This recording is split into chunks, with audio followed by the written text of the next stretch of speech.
Sa ulo ng mga mabayaning balita, dating Pangulong Rodrigo Roa Duterte inaresto na ng Interpol. At isang vlogger sa Consolacion, Cebu sasampahan ng reklamo ng PNP HPG Region 7. Magandang hapon po, simulan na ng mga balitang nagiging bayani sa Bayanihan Balita. Ito ang inyong lingkod, RK Noan David Cabeaon. Mga kabayani, naaresto na po si dating Pangulong Rodrigo Roa Duterte ng mga Interpol.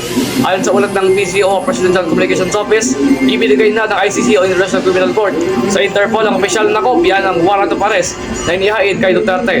Pagdating sa Taiya, nakaabang ang mga otoridad doon.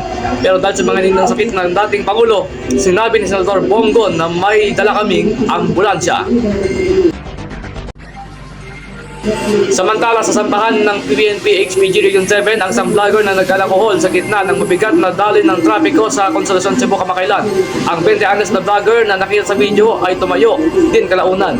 Nagpaliwanag naman ng vlogger sa kanyang ginawa. Maharap siya sa mga reklamo. At yan po ang kabuuan ng mga balitang nagiging bayani. Para makapagbasa ng balita, mag-email sa officialbalitaanplus@gmail.com. Mula sa pinagkakatiwalang Balitaan Plus, balitang higit pa sa katotohanan, balitang walang paulitika at balitang pampaaralan. Ito ang inilingkod, RK Noan David Cabeaon, ang inyong bayani sa pagbabalita.